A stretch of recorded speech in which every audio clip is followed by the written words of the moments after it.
అందరికీ నమస్కారం. తెలుగు స్టోరీస్ లైబ్రరీకి మీ అందరికీ స్వాగతం. ఇప్పుడు మనం వినబోయే సీరియల్, ఇంతకుముందు మనకి వేదిక అనే సీరియల్ని అందించిన కోసూరి ఉమాభారతి గారు రచించినటువంటి వేరే నవల ఎగిరే పావురమ. మరి మొదటి భాగంలోకి మనం ఈరోజు వెళ్దాం. అయితే ఈ కథ లింగ వివక్షకు గురై ఓసరవెల్లిలాగా రంగులు మార్చే సమాజంలో జీవనం సాగించిన గాయత్రి కథ. రచయిత్రి కోసూరి ఉమాభారతి గారు. ఆమె డైరెక్టర్ అర్చన ఫైన్ ఆర్ట్స్ అకాడమీ, USA అంటే అమెరికా. కూచిపూడి నృత్య కళాకారిణి, నాట్య గురువు, నటి, నిర్మాత, దర్శకురాలు, రచయిత్రి. ఆంధ్రప్రదేశ్ నుంచి సాంస్కృతిక రాయబారిగా ఉమాభారతి దేశ విదేశాలు పర్యటించారు. తన నాట్య కళ ద్వారా స్వచ్ఛంద సమాజ సేవకు అంతర్జాతీయంగా కూడా గుర్తింపు, అవార్డులు పొందారు. చలనచిత్రాల్లో నటించి నృత్య సంబంధిత చిత్రాలను నిర్మించి దర్శకత్వం వహించారు. 1982లో హ్యూస్టన్, టెక్సాస్లో అర్చన డ్యాన్స్ అకాడమీ స్థాపించారు. శాస్త్రీయ నృత్య రూపక రచనలకు అవార్డులు పొందారు. తను నటించిన చిత్రాలు సుడిగుండాలకి బంగారు నంది, యమగోలకు ఫిలింఫేర్, చిల్లర దేవుళ్ళకి సాహిత్య అకాడమీ అవార్డులు వచ్చాయి. ఇక రచనానుభవంకి వచ్చినప్పుడు శాస్త్రీయ నృత్య సంబంధిత వ్యాసాలతో పాటు పలు నృత్య రూపకాలు రచించి దేశ విదేశాల్లో ప్రదర్శించారు. వాటిల్లో ప్రేక్షక ఆదరణ అవార్డులు పొందినవి భరతముని భూలోక పర్యటన, తానా మహాసభలు 1998లో, అలాగే అమెరికాలో అనసూయ, ఈ జగమే నాట్యమయం ఆట తెలుగు సభల్లో చూపించబడినవి. తెలుగింటి వెలుగు, లయగతులు, తానా 2002లో, పెళ్లి ముచ్చట, కన్య, మాసపత్రిక, ఇలాగ మానసపుత్రి, అలా అవేగాక గురువే నమః, సంభవామి యుగే యుగే, దేవీ స్తోత్ర మాలిక నృత్య నాటికలు రచించి అమెరికాలోని పలు దేవాలయాల నిధుల సేకరణకు కూడా ప్రదర్శనలు ఇచ్చారు. భారతీయ నృత్యాలు, డాక్యుమెంటరీ, ఆలయ వాదాలు, టెలిఫిలిం, ఆలయ నాదాలు, అలాగే రాగం, తానం, పల్లవి, శాస్త్రీయ నృత్యం టెలిఫిల్మ్లకు కాన్సెప్టు, కొరియోగ్రఫీ మరియు డైలాగ్ సమకూర్చారు. గత 2 ఏళ్లుగా ప్రవాసాంధ్రుల జీవన విధానాన్ని ప్రతిబింబించే వ్యాసాలు, కుటుంబ వ్యవస్థలోని మానవ సంబంధాలు ఇతివృత్తంగా ఆమె చేసినటువంటి నృత్యేతర రచనలు 40కి పైగానే పలు పత్రికల్లో ప్రచురింపబడ్డాయి. ఇదండి. ఇక అలాగే 2012లో ముళ్ళ గులాబీ కథకు వంగూరి ఫౌండేషన్ వారి మొట్టమొదటి కథా విభాగంలో ఉగాది ఉత్తమ రచన పురస్కారం, 2013లో విదేశీ కోడలు కథా సంపుటి అదే వంగూరి గారి ముద్రణగా తానా సభల్లో ఆవిష్కరణ, 2013లో డల్లాస్లో అక్కినేని నాగేశ్వరరావు చేతుల మీదుగా తెలుగు ల్యూమినరీస్ అవార్డ్, 2014లో ఏం మాయ చేశావో కథకు వంగూరి ఫౌండేషన్ వారి ఉగాది ఉత్తమ రచన పురస్కారం, 2014లో రాజీ పడిన బంధం తొలి నవల, అలాగే 2014లోనే జూలై నుంచి సారంగా వెబ్ సాహిత్య వారపత్రికలో ప్రచురించబడుతున్న తొలి సీరియల్ ఎగిరే పావురమ. మరి ఇన్ని ఉన్నటువంటి కథ అన్నమాట ఇది. విందాం, ఆ కథలోకి వెళ్దాం ఇప్పుడు.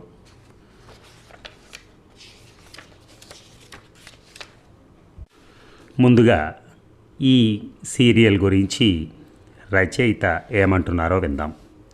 కలలు సాకారమయ్యే దిశగా కన్నబిడ్డను అడుగులు వేయించే వ్యక్తి అమ్మ అయితే, నింగికి నిచ్చెనలు వేసి ఉన్నతంగా ఎదగవచ్చు అన్న నమ్మకాన్ని ఇచ్చేది నాన్న. అనాదిగా అందరూ భావించేది.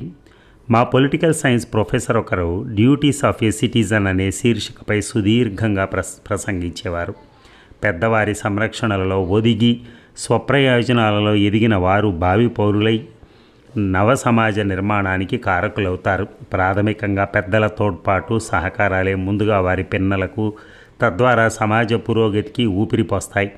బిడ్డలను భావి పౌరులుగా తీర్చిదిద్దటమే ప్రతి ఒక్కరూ దేశానికి చేయగల గొప్ప సేవ అనేవారు ఆ ప్రొఫెసర్. ఈనాడు వివక్ష రహిత పురోగామి సమాజాన్ని నిర్మించావని గర్వంగా చాటుకుంటున్నాం. అది హర్షణీయమే. అయితే మరోపక్క లింగ వివక్షత ఆధారంగా ఎక్కువవుతున్న భ్రూణ హత్యలు, స్త్రీల పట్ల కొనసాగుతున్న అత్యాచారాలు, కట్న వేధింపులు, శారీరక మానసిక హింసలు భారతీయ సంస్కృతిని, మన సమాజ వైఖరిని ప్రశ్నిస్తున్నాయి. ప్రపంచవ్యాప్తంగా దేశ ఖ్యాతిని, కీర్తిని దిగజారుస్తున్నాయి. నా ఎరుకలను ఒక భారతీయ యువకుడు ఒక యూరోపియన్ అమ్మాయిని ప్రేమ వివాహం చేసుకోబోతున్నాడు. ఆ యువతి కోరిన వృద్ధులైన అతని తాత, నానమ్మల ఆశీర్వాదాల కోసం ముంబై వెళ్ళటానికి ఆ యువకుడే సంశయించడం గమనించాను. భారతదేశంలో స్త్రీ పట్ల జరుగుతున్న చులకన భావం, ప్రత్యేకంగా విదేశీ యువతలకు భద్రత లేకపోవడమే ఆ సంశయానికి కారణమని అతని మాటలను బట్టి తెలిసింది. ఆ యువతి కూడా నిత్యం వార్తల్లో నిలుస్తున్న ఆ విషయంగా ఆరా తీసింది. పోతే నన్ను ఈ నవల రాయటానికి ప్రేరేపించిన విషయానికి వస్తాను. మహారాష్ట్రలో కొద్దిమంది గ్రామీణులు తమ ఆడపిల్లలకు నకూసా అని పేరు పెడతారని, నకూసా అంటే అవాంఛిత అని అర్థమని ఒక పత్రికలో చదివాను. నకూసా వద్దంటే పుట్టిన ఆడపిల్లట. చంపేలేక వదిలేసిన ఆడపిల్లగా జీవిత పర్యంతం తానొక అవాంఛితనని ప్రకటించుకుంటూ బ్రతికి అవాంఛితంగానే మరణిస్తుందట. ఆడపిల్ల పుట్టింది అన్న నిరాశతో పసికందుని చంపారనో వదిలేశారనో వార్తల్లో విన్నప్పుడల్లా ఓ 4 మాటలు అంటమో లేదో బాధపడటమో చేసేదాన్ని. కానీ నకూసా గురించి చదివినప్పుడు చాలా కలవరంగా అనిపించింది. ఇంతటి అన్యాయం ఎలా సాధ్యమని జీర్ణించుకోలేకపోయాను. ప్రేమకి, త్యాగాలకి ప్రతిరూపాలు తల్లిదండ్రులని నమ్మే నన్ను నకూసా గురించిన విషయం ఎప్పుడూ బాధిస్తూనే ఉంటుంది. అలా త్యజించబడ్డ బిడ్డ చనిపోకుండా జీవించి ఉంటే ఆమె జీవితం ఏమవ్వగలదో అనే ఆలోచన కలిగింది. మొదటిసారిగా ఆడపిల్లలో లోటేమిటని ఆలోచన చేశాను. ఆమె ఉనికిలో నాకు అన్ని ఉపయోగాలు, ఆనందాలే తోచాయి. అందరికీ సేవలు అందించి చిరునవ్వులు పంచుతూ జీవితం అంతా తనవారి కోసమే అన్నట్టుగా వెలుగులు చిందిస్తుంది కదా ఓ పడతి అనిపించింది.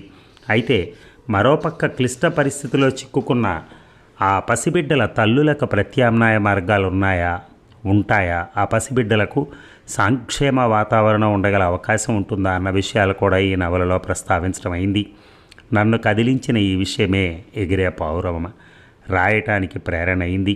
చదివి ఆదరిస్తారని, అలాగే శ్రీనివాస్ గారు చదువుతూ ఉంటే మీరు వింటూ ఈ కథను ఆదరిస్తారని, మీ ఆలోచనలు కూడా పంచుకుంటారని ఆశిస్తాను. ఇక మనం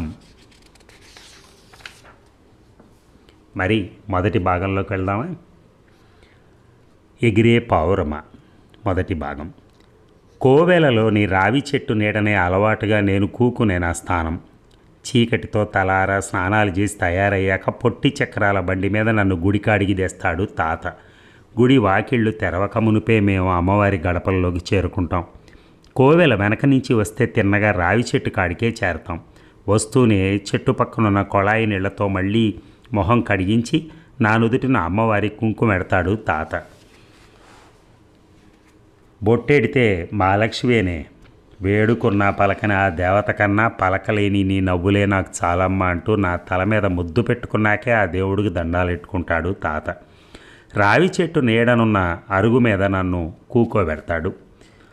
నా కాళ్ళ చుట్టూ కంబడి కప్పి నాకు కావలసినవన్నీ అందేలా సర్దుతారు. దట్టంగా విస్తరించిన ఈ రావి చెట్టును చూడు అంటాడు తాత ఒకప్పుడు. అన్ని వైపుల నుంచి నీ అరుగుని చేతులతో కాపాడుతున్నట్టుగా ఉందిరా గాయత్రి అంటాడు నాతో. నాకేమో నా అరుగు శాంతం కూడా రావి చెట్టు యొక్క పొట్టలో ఉన్నట్టుగా అగుపించి నవ్వొస్తుంది. దాని పెద్ద పెద్ద కొమ్మలేమో అరుగుకు చుట్టూ కాపలాగా ఉన్నట్లు అనిపిస్తుంది. నేను కూకున్న మేరకు అరుగుకి దిట్టమైన పైకప్పేసే ఉంది. ఆ చెట్టు నీడను కూకుంటే వాన చినుకుల తడి కానీ ఎండ వేడి కానీ అంతగా నన్ను తాకవు. ముంచెత్తే వానలైతేనే అరుగు తడుస్తుంది. బుద్ధి తెలిసిన కాడి నుంచి చంద్రం పిన్ని సాయంతో పొద్దు మొదలై నా జీవనం ఆ రావి చెట్టు నీడనే గడుస్తుంది. పగలంతా గుడిలో పంచే ప్రసాదాలతోనే నా కడుపు నిండుతుంది. ఇక రోజు నేను అరుగు మీద చేరిన కాసేపటికే చీకట్లు పోయి ఎలుగొచ్చేస్తుంది. సూర్యుడి ఎలుగులతో పాటు ఆకాశంలోంచి సూటిగా నావైపే ఎగురొస్తాయి పావురాలు. నా భుజం మీదుగా పోయి అడుగులేస్తూ ఒకంత దూరంగా నుంచుంటాయి. మేమొచ్చాం అన్నట్టు. అవి అట్టా బారు తీరి రోజు అదే సమయానికి రావడం బాగా అనిపిస్తుంది నాకు. నేను చిమ్మిన గింజలను అవి ముక్కులతో ఒక్కొక్క గింజ ఏరతంటే చూస్తున్న పూల పని మొదలు పెడతాను. మా ఊరు గంగన్నపాలెంలోని గాయత్రి అమ్మవారి గుడి. అది శ్రీ గాయత్రి కోవెల అంటారు. గుడి చుట్టూ పెద్ద ఆవరణ. తెల్లారేలోగా ఆ మేరకు శుభ్రం చేస్తాడు తాత. పూజారయ్య వచ్చాక నా ముందు బల్ల పెట్టేసి అమ్మకానికి దేవుని బొమ్మలు, పూజా సామాను, పుస్తకాలు, జపమాలలు, లక్ష్మీ కాసులు దాని మీద సర్దుతాడు. అందరూ అంటకుండా వస్తువులు కాగితాల్లో చుట్టే ఉంటాయి. వస్తువుల ధరలు రాసిన పలకలు రావి చెట్టు కట్టుంటాయి. సామాను తీసుకున్నోళ్ళు నా పక్కనే భూమిలోకి దిగేస్తున్న గుడి హుండీలో వాటికి సరిపడా డబ్బులేస్తారు. చీకటి పడ్డాక మాత్రం పూజ సామాను గుడిలో పంతులు గారి కాడ తీసుకోవాల్సిందే. పూజ సామాను కొనడానికి వచ్చిన వాళ్ళు కొందరు నాతో నవ్వుతూ మాట్లాడతారు కూడా. నీ తేనె రంగు కళ్ళు ఎంత అందంగా ఉన్నాయో తెలుసా పాప అంటారు. నువ్వు నవ్వితే నీ బొగ్గన చొట్టలు ఎంత ముద్దుగా ఉంటాయో తెలుసా గాయత్రి అంటారు.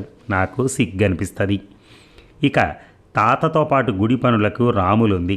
కోవెల్లో స్వీపర్గా చానాళ్ళుగా పనిచేస్తుందట. నేను అరుగు మీద చేరగానే పూల బుట్టలు ఓ చెక్క పెట్టే తెస్తుంది. చెక్క పెట్టెను నాకు మరో పక్కన కాస్త ఎడంగా పెట్టి పూల బుట్టలు నా ముందుంచుతుంది. గుడి చెట్ల నుంచి కరివేపాకు, పూజారయ్య ఇచ్చే కొబ్బరి చిప్పల సంచులకేసి అమ్మకానికి దారి అవతల కూరల బడ్డీ కాడికి వెళ్ళి కూకుంటాడు తాత.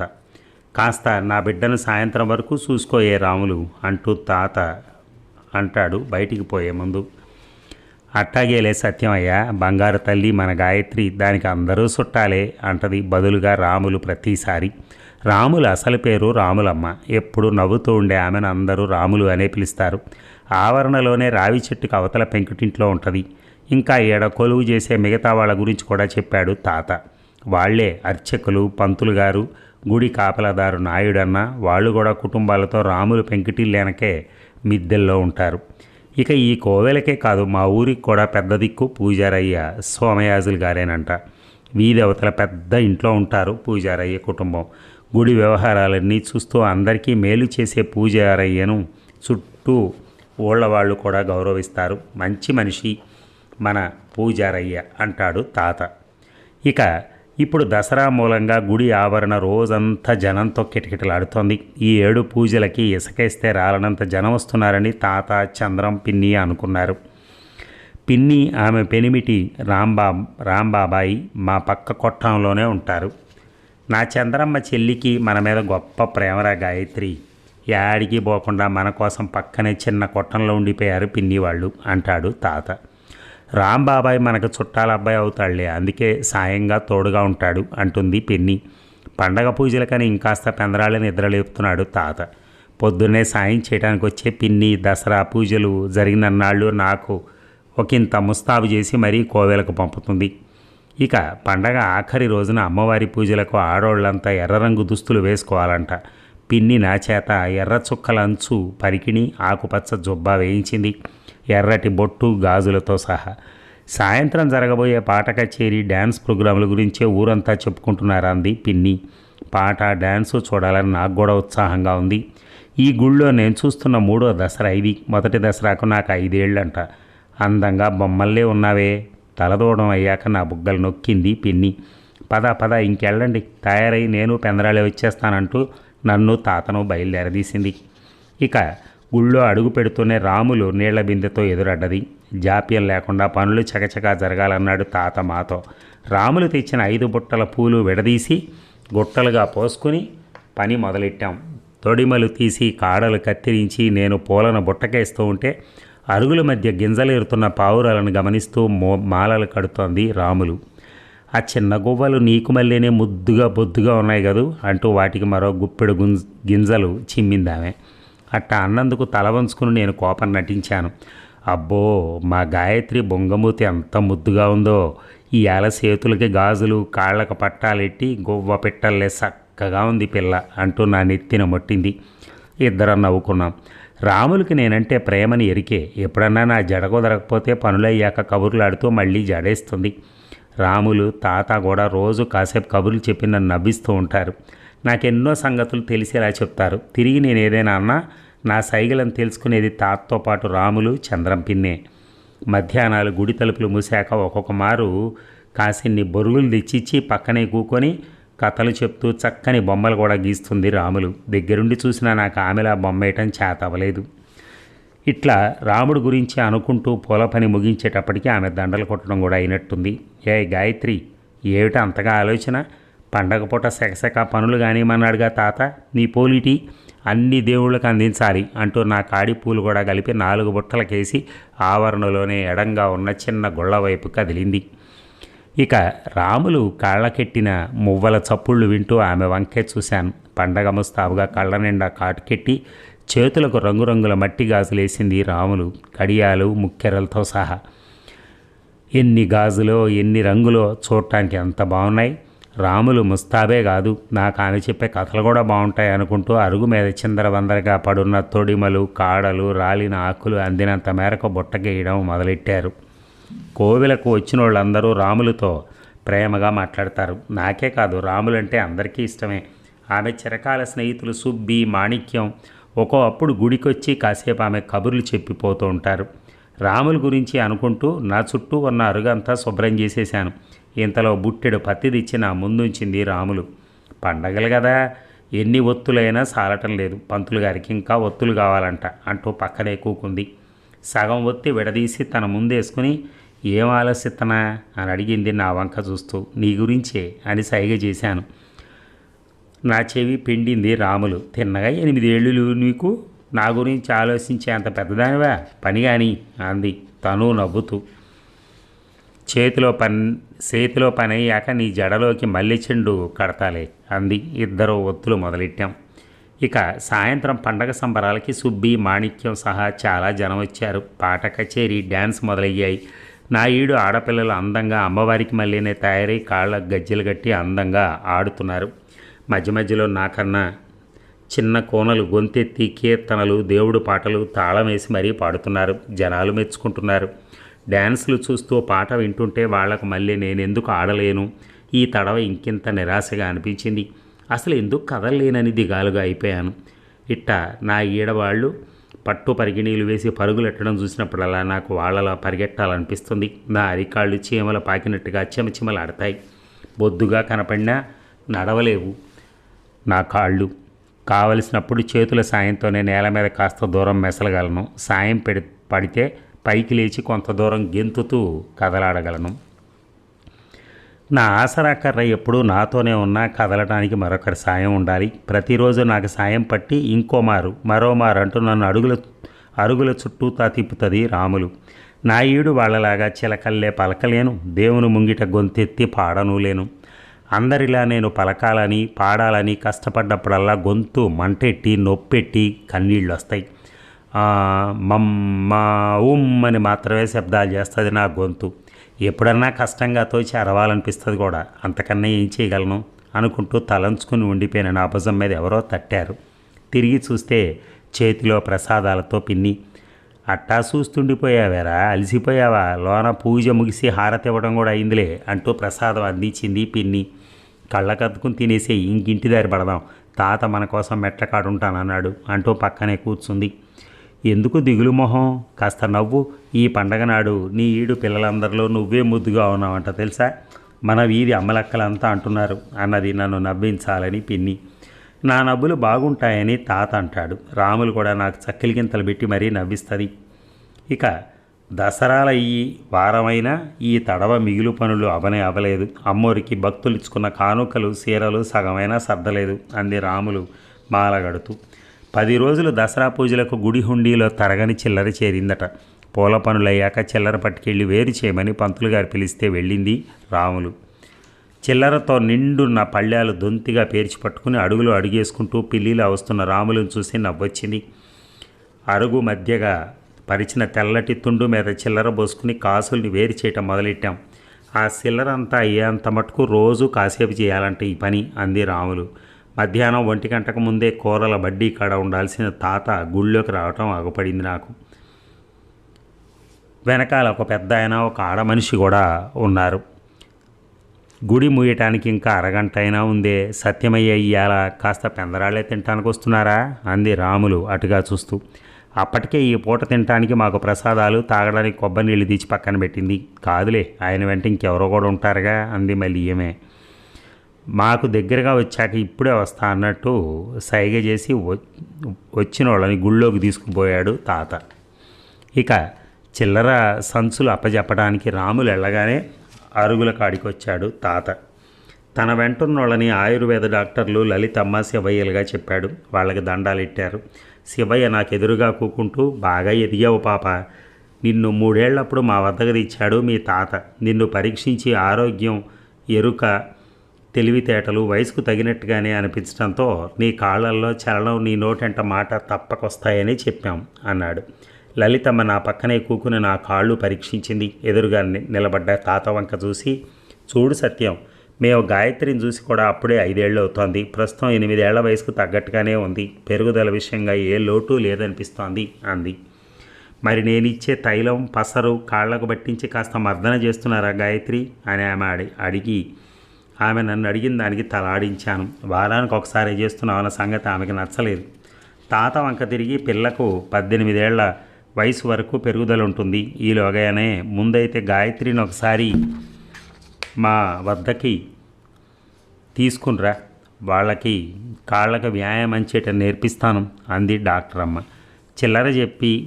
చిల్లర అప్పచెప్పి తిరిగి వచ్చిన రాములు ఆమె మాటలు వింటూ కాస్త ఎడంగా నిలబడింది. ఇక వెళ్ళాలి అంటూ అరుగుల మీద నుంచి లేచారు లలితమ్మ, శివయ్య. ఏమ్మ గాయత్రి, నువ్వు ఈ పరిమితులు అధిగమించి వృద్ధిలోకి రావాలని కోరుకుంటాను అంటూ నన్ను ఆశీర్వదించి వెళ్ళారు. రాములు దగ్గరగా వచ్చిన భుజం తట్టింది. అంటే నీ ఇక్కట్లవి దాటి అందరిలాగా నువ్వు నడవాలని, మాట్లాడాలని అంటుందా డాక్టర్ అమ్మ అంది అరుగు మీద పక్కన పెట్టిన ఫలహారాలు అందుకుంటూ. సామాను అప్పజెప్పి మేము ఇంటి దారి పడుతూ ఉండగా మర్నాడు సాయంత్రం గుళ్ళో పురాణ కాలక్షేపం ఉందని మాకు గుర్తు చేశారు పంతులు గారు. 3 నెలలకోసారి జరిగే పురాణ కాలక్షేపంకి ఊరంతా కదిలి వస్తుంది. అది అయ్యేంత మటుకు నేను, తాత గుళ్ళోనే ఉండిపోతాం కూడా. ఇక మధ్యాహ్నం 4ంటికి ఇంకోసారి అరుగులు శుభ్రం చేయించారు పూజారయ్య. నేను, రాములు ముందుగానే పూజ సామాను పంతులు గారికి అప్పచెప్పి అరుగుల మీద ఓ పక్కగా కూర్చున్నాం. 6ంటికి మొదలయ్యే కాలక్షేపం కోసం గంట ముందే అరుగుల కాడ ప్రత్యక్షమయ్యారు సుబ్బి, మాణిక్యం. కాసేపు నీతో కూర్చుని మాట్లాడచ్చని ముందుగా వచ్చామమ్మా ఓ రావులమ్మ అంది నవ్వుతూ సుబ్బి. ఇదిగో నీకోసం మిరపకాయ బజ్జీలు చేశాను అంటూ రాములకు పొట్లం అందించింది మాణిక్యం. ఆ పొట్లం నా ముందుంచి ఎదురుగా అరుగు మీద స్నేహితురాలకు దగ్గరగా కూర్చుంది రాములు. నేను ముగ్గుల పుస్తకం ముందేసుకుని బజ్జీ తింటూ వాళ్ళ మాటలు వింటున్నాను. కాసేపు ముగ్గురు కబుర్లు, నవ్వుల్లో గడిపారు. కబుర్లకే ఉంది కానీ రాములు, నీ మామతో సంగతి తెలుసుకున్నావా, లేదంటే నిన్ను ఇంకా కాపురానికి పిలుస్తాడన్న భ్రమలోనే ఉంటావా అడిగింది సుబ్బి. రాములు తలంచుకుని నేల చూపులు చూస్తూ కళ్ళనీళ్లు పెట్టుకుంది. రాములు అలా కంటతడి పెట్టడం నాకు చాలా బాధేసింది. ఆమె కష్టం ఏమిటని తెలియకున్నా రాములను అలా చూడలేకపోయాను. మాణిక్యం మాత్రం లేచి రాములకి దగ్గరగా వచ్చింది. ఆమె భుజం మీద చేయి వేసి, ఏడవ మాకే రాములు, నీకు సాయపడదామన్న ధ్యాసతో గట్టిగా అడిగింది సుబ్బి. నిన్ను కష్టపెట్టాలని కాదు, నువ్వు కళ్ళు తుడుచుకో, ఆ తర్వాత మాట్లాడుకుందాంలే అని సర్దేసింది మాణిక్యం. నువ్వు ఉండవే మాణిక్యం, ప్రేమించానంటూ మేనమావని ఈ గుళ్ళోనే కదా 7 ఏళ్ల కిందట మనువాడింది రాములు. అతనేమో దీన్ని నొగ్గేసి అప్పుడే 4 ఏళ్లుగా మరెవత్తనో కట్టుకుని వేరే కాపురం పెట్టాడు. ఇదేమో అతన్ని గదమాయించి అడగదు. 25 ఏళ్ళకే ఒంటరిదే ఎలా బతుకుతుంది ఇది అంటూ మండిపడింది సుబ్బి. ఏమిటో ఇదంతా, వాళ్ళ ముగ్గురు మధ్య గొడవ. నాకు ఒకంత భయం వేసింది. వాళ్ళిద్దరూ తన మేలు కోరేవాళ్ళని, తనకన్నా బాగా చదువుకున్నాకే పెళ్ళిళ్ళు చేసుకున్నారని చెప్తూ ఉంటుంది రాములు. పాలెల్లోనే ఉంటూ కేవలం తన మీద ఉపేక్ష కొద్దీ వచ్చిపోతూ ఉంటారు అంది బుడ. మరి ఇంతలా ఈ తగువులు ఎందుకో, ఈ కేకలు ఎందుకో వీళ్ళ మధ్యలో అనుకున్నారు. పురాణంకి జనం రావటం మొదలవటంతో ముగ్గురు కాస్త సర్దుకున్నారు. ఇక పురాణ కాలక్షేపంలో మధ్యన కూసేపు నాయుడు పిల్లలు పాటలు పాడారు. వాళ్ళల్లో 8 ఏళ్ల కవలలు చక్కగా పాడారని జనమంతా మెచ్చుకున్నారు. వాళ్ళు పంతులమ్మ మహాలక్ష్మి గారి కూతుళ్ళట. శిష్యులు అందరి తరపున ఆమె మెప్పులు అందుకుంది. అలా గుడికొచ్చే నా తోటి పిల్లలు చూసినప్పుడు మాత్రం వాళ్ళకి నాకు మధ్య తేడా గుర్తొస్తుంది. అంతేకాదు పోను నా స్థితి ఏమిటో ఎరుకైంది. నేను అందరిలా మాట్లాడలేనని, నడవలేననే కాదు, ఎన్ని రోజులు గడిచినా నాకు మాట, నడక ఇక రావనిపిస్తుంది. ఎప్పటికీ ఇంతేనని గుబులుగా కూడా ఉంటుంది.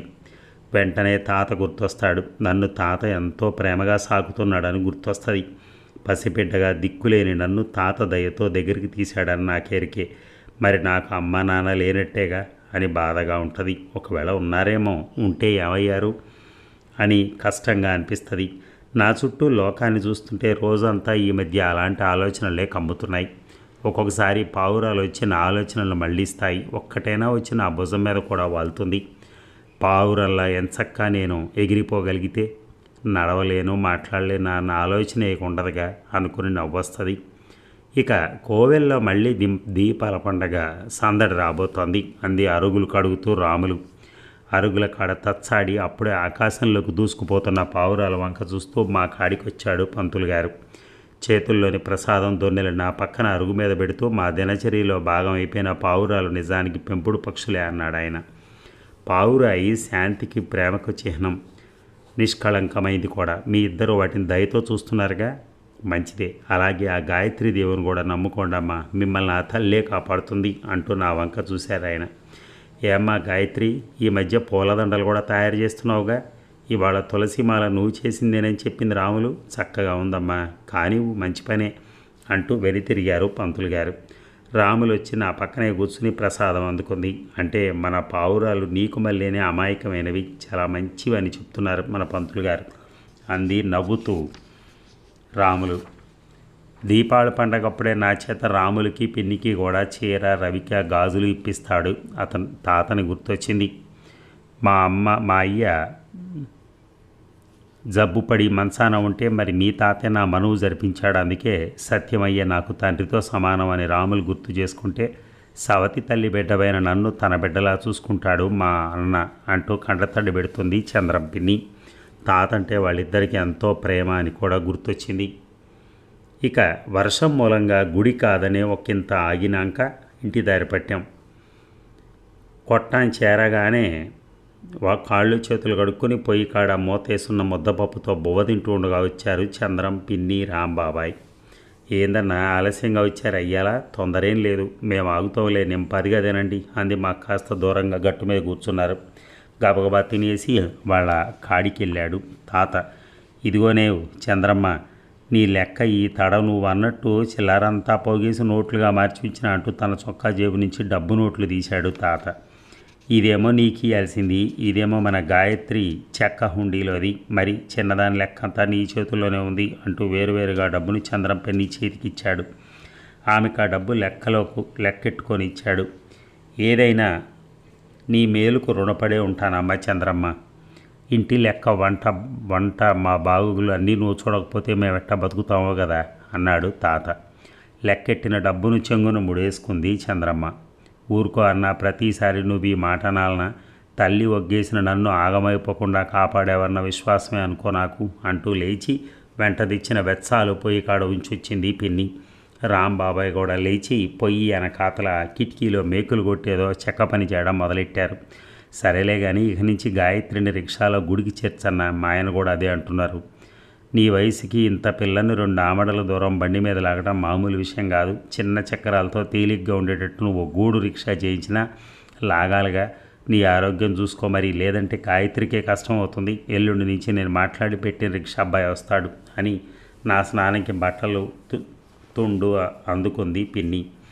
నీకు తెలిసిన రిక్షానా అడిగాడు తాత. అవును, మా ఆయన పనిచేసే రవాణా ఆఫీసులో ఆటో రిక్షా ఇప్పించమని అర్జీ పెట్టాడంట.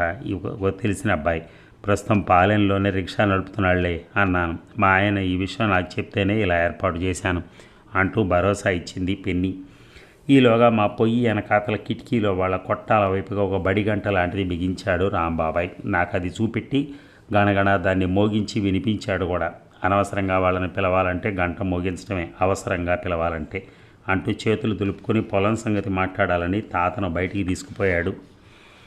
కాసేపు బాతాకానికేమో అట్టా బయటికి వెళ్ళారు. ఇద్దరికీ మంచి స్నేహితంలే. ఈలోగా నీ పని, నీ బట్టల పని కాని దంపద అంటూ కదిలింది పిన్ని.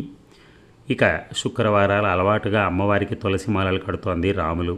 మాలలు అందించడానికి వెళ్ళిన ఆమె చేతుల్లో 2 గ్లాసులతో తిరిగి వచ్చింది. బెల్లం పాయసం నైవేద్యం పెట్టి ప్రసాదం ఇచ్చాడంట పంతులు గారు. నాకు ఇష్టం అంత ఇచ్చానంటూ గ్లాస్ చేతికిచ్చింది. తాతకు కూడా కాస్త తీసి అట్టే ఎట్టాలనే నువ్వు కానీ అంది రాములు నా పక్కనే కూర్చుంటూ. పాయసం తాగాక నా చేతి నుంచి గ్లాస్ అందుకుంది. నీకు 2 జడలు వేయాలనుంది. అట్ల తద్ది కదా. మధ్యాహ్నం వరకు గుడికి భక్తుల రద్దీ ఉండకపోవచ్చు. గుడిలోని పెద్ద దీపాలు బయట పెట్టించారు పూజారయ్య. అవి శుభ్రం చేయటమే ఈ పూట పని అంటే రద్దీ లేదు, పని లేదు, పొద్దు పోదు. నవ్వింది రాములు. నీకు నా అట్ల తద్ది బహుమానంగా తలకి కొబ్బరి నూనె రాసి తలదువ్వి ఈత జడైన లేదా 2 జడలేసి యువరానికి రిబ్బన్లు కట్టనా అని అడిగింది రాములు నా తలపైన మొట్టి. రాములు తలదువ్వితే నాకిష్టమే, అందుకే 2 జడలు కావాలని సైగ చేశాను. నా భుజాల మీద చేతులేసి తలపైన ముద్దెట్టుకుంది రాములు. నీ జుట్టు ఇంత ఒత్తుగా పొడుగ్గా అందంగా ఉంది. నీ బుగ్గన సొట్టలు చారడేసి తేనె రంగు కళ్ళు, ముద్దొచ్చి నవ్వులు, యువరాణి అందమే ఎవరి పోలికో గాని అంటూ చటుక్కున మాటలు ఆపేసింది రాములు. వెనక్కి తిరిగి లోనికి వెళ్ళి నూనె రిబ్బన్లు పెట్టి తీసుకొచ్చింది. అరుగు మీద నన్ను ముందుకు జరిపి కూకోబెట్టి జుట్టు చిక్కు తీయటం మొదలెట్టింది. సరేలే, తిన్నగా కదలకుండా కూకోవాలి మరి. నీ జుట్టు బారెడు పెద్ద పని కదా, గంట పడుతుందేమో అంది రాములు. కూసేపటికి విసిగి అనిపించింది. కూని రాగాలు తీస్తున్న రాముల్ని సైగలతో ఏదన్నా కథ చెప్పమని చెప్పాను. ఒక్క క్షణం ఆగి, ఇవాళ మీ తాత కథ నాకు తెలిసినంత మటుకు చెప్తా అంది రాములు. తాత గురించి నాకు తెలియని ఊసులు వినటం నాకెంతో ఇష్టం. అసలు తాత కథ అంటూ రాములు మునుపెన్నడూ చెప్పనే లేదు. వినాలని సంతోషంగా ఉంది. ఇక తాత పూర్తి పేరు సత్యం సాయిరామ్ అంది. వాళ్ళది మంగళగిరిలో చీర నేతగాళ్ల కుటుంబం. 16 ఏళ్ల వయసులోనే సవతి తల్లితో పడలేక ఇల్లు వదిలి విడిగా వచ్చేసి గంగన్న పాలెం చేరాడంట. కొన్నాళ్ళు చిన్న చిన్న పనులు చేస్తూ తర్వాత ఆటో రిక్షా నడపడం మొదలెట్టాడు. కోవెలకు వస్తూ పోతూ పూజారయ్యతో పరిచయం. కొలువు కాక రాములు తండ్రితో స్నేహం పెంచుకున్నాడంట తాత. అందరూ తాతని సత్యమయ్య అని పిలిస్తే పూజారయ్య మాత్రం సత్యం అని పిలుస్తారట. పూజారయ్య కూతురు ఉమమ్మని బడికి తీసుకెళ్లటం, ఆయన భార్య మంగళమ్మకి ఇంటి పనుల్లో సాయం చేయటం, పూజారయ్యని స్నాతకాలకు వ్రతాలకు తీసుకెళ్లడం చూస్తూ పూజారయ్య కుటుంబానికి దగ్గరయ్యాడట తాత. వింటున్నావా లేదా మీ తాత కథ అడిగింది రాములు నన్ను. చెప్పు ఆపకు అని సైగ చేశాను. పాలెంలోనే ఉంటూ అందరికీ చేతనైన సాయం చేసేవాడంట. తనని ఆదుకొని గుళ్ళో పని అప్పగించింది కూడా తాతేనంది రాములు. తాత గురించి వింటుంటే నాకు కన్నీళ్ళు ఆగలేదు. అది చూసి ఇదిగో నువ్విట్ట ఏడిస్తే నేను చెప్పను అని కోపగించుకుంది రాములు. కళ్ళు తుడుచుకొని ఇంకా చెప్పమని బతిమాలాను. క్షణమాగి మళ్ళీ చెప్పడం మొదలెట్టింది. ఇకపోతే సత్యమయ్యకు పెళ్ళాం కొడుకుండేవారని విన్నాను. కొడుకు పుట్టి చిన్నప్పుడు జబ్బు చేసిపోవడంతో మనసు పాడై పెళ్ళాం ఎట్టో వెళ్ళిపోయిందంటారు. అదే టైంలో తండ్రిని అతని 2వ పెళ్ళాం మోసగించి పారిపోతే అతనితో పాటు 10 ఏళ్ల చంద్రమ్మను కూడా దగ్గరెట్టుకుని సత్యమయ్యే సాకాడని కూడా విన్నాను. కష్టపడి పనిచేసేవాడని, కడుపు నొప్పితో బాధపడుతూ కూడా శానాళ్ళు ఆటో నడిపాడని అందరికీ తెలిసిందే. వాంతులయ్యి తరచూ ఆసుపత్రిలో చేరేవాడు అని క్షణం ఆగింది రాములు. ఆగావెందుకు చెప్పు అన్నట్టు రాముడు కాలు మీద తట్టాను. జబ్బు పడ్డప్పుడల్లా కషాయం కాసి ఇచ్చేదాన్ని అని ఆమె అన్నప్పుడు మళ్ళీ ఏడుపు ఆగలేదు నాకు. రాములకు కనపడకుండా కళ్ళు తుడుచుకున్నాడు. మరి ఈ భాగం ముగిద్దామా? మళ్ళీ రేపు కలుద్దాం. Thank you.